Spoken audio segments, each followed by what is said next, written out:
दुनिया के सोयाबीन बाजार से एक बेहद अहम खबर आ गई है और ये खबर सिर्फ ब्राजील तक सीमित नहीं है दोस्तों, बल्कि इसका असर अमेरिका, चीन, भारत और पूरी दुनिया के तिलहन बाजार पर पड़ सकता है।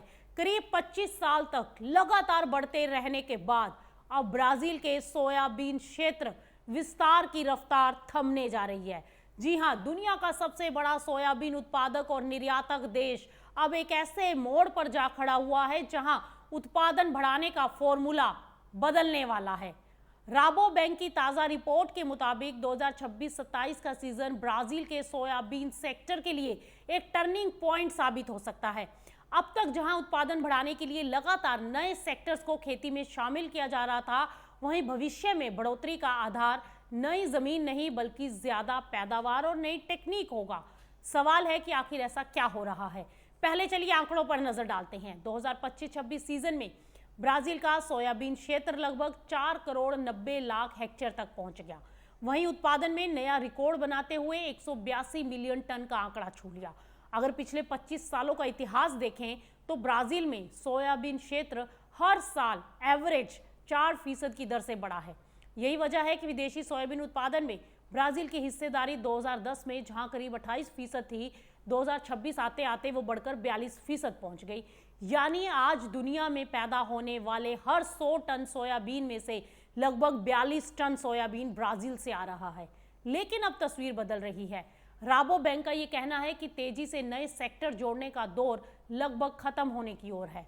2022-23 के बाद से किसानों की लागत तेजी से बढ़ी है। फर्टिलाइजरों की ऊंची कीमतें, विदेशी बाजार में सोयाबीन के कमजोर भाव, ब्राजीलियन रियाल की मजबूती और ऊंची ब्याज दरों ने किसानों के सामने हर रोज नई चुनौतियां खड़ी की। नतीजा ये हुआ कि अब किसान नई जमीन खरीदने या खेती में लाने के बजाय मौजूदा जमीन से ज्यादा उत्पादन लेने पर ध्यान देने लगे हैं। यानी अब रणनीति बदल चुकी है। फोकस है उत्पादकता बढ़ाने पर, नई टेक्निक अपनाने पर, रिस्क कम करने पर और नकदी प्रवाह को बेहतर बनाए रखने पर। राबो बैंक का यह अनुमान है कि 2026-27 में ब्राजील का सोयाबीन उत्पादन करीब 178 मिलियन टन रह सकता है, जो कि पिछले साल के रिकॉर्ड 182 मिलियन टन से थोड़ा कम होगा। लेकिन ये गिरावट मांग में कमजोरी की वजह से नहीं आई है, बल्कि सामान्य पैदावार पर लौटने के कारण मानी जा रही है। पिछले 2 सालों में ब्राजील को असाधारण रूप से बेहतर पैदावार मिली थी, जबकि अब औसत उत्पादन स्तर पर वापसी का अनुमान लगाया गया है। हालांकि कहानी में एक और बड़ा ट्विस्ट भी है और वो है अल नीनो। जलवायु मॉडल संकेत दे रहा है कि 2026 की दूसरी छमाही में अल नीनो विकसित होने की संभावनाएं काफी मजबूत हैं। और अगर ऐसा हो गया तो ब्राजील के central west, north, north east और दक्षिण पूर्वी क्षेत्रों में मौसम का पैटर्न प्रभावित हो सकता है। कहा जा रहा है कि अल नीनो के कारण बारिश का डिस्ट्रीब्यूशन अगर बिगड़ा तो इससे पैदावार पर दबाव आएगा और अगर मौसम ने साथ नहीं दिया तो उत्पादन अनुमान और भी नीचे खिसक सकते हैं। यही वो बिंदु है जिस पर पूरी दुनिया की नजरें फिलहाल टिक चुकी हैं, क्योंकि ब्राजील सिर्फ एक उत्पादक देश नहीं रहा बल्कि विदेशी सोयाबीन व्यापार की धुरी बन चुका है। दुनिया का सबसे बड़ा सोयाबीन आयातक चीन अपनी जरूरतों का बड़ा हिस्सा ब्राजील से खरीद रहा है। ऐसे में अगर ब्राजील में उत्पादन में कुछ भी चेंजेस हुए तो इसका सीधा असर विदेशी सप्लाई चेन पर दिखाई देगा।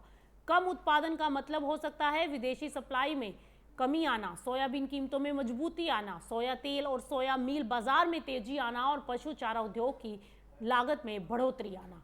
दरअसल भारत के लिए भी ये बेहद महत्वपूर्ण है, क्योंकि भारत भी तो बड़ी मात्रा का खाद्य तेल आयात करता है और विदेशी तिलहन बाजार में होने वाले बदलावों का सीधा असर घरेलू तेल कीमतों पर भी पड़ता है। यदि ब्राजील में अल नीनो के कारण उत्पादन घटा और अंतर्राष्ट्रीय सोयाबीन कीमतें बढ़ी तो इसका सीधा असर भारतीय खाद्य तेल बाजारों पर भी देखने को मिलेगा।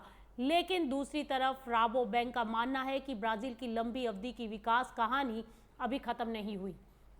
भले ही खेती का क्षेत्र तेजी से नहीं बढ़ेगा, लेकिन तकनीक, बेहतर बीज, प्रिसीजन फार्मिंग, आर्टिफिशियल इंटेलिजेंसी और डेटा आधारित खेती और भूमि के बेहतर उपयोग के जरिए उत्पादन क्षमता लगातार बढ़ सकती है। यानी कि आने वाले सालों में ब्राजील की सोयाबीन क्रांति जमीन के विस्तार से नहीं बल्कि तकनीकी बदलाव से आगे बढ़ेगी।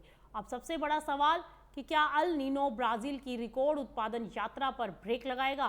क्या विदेशी सोयाबीन बाजार में फिर तेजी लौट सकती है? और क्या दुनिया अब उस दौर में प्रवेश कर रही है जहां खेती का भविष्य नई जमीनें नहीं बल्कि नई तकनीकें तय करेंगी? इन सवालों के जवाब आपको आने वाले महीनों में मौसम और बाजार दोनों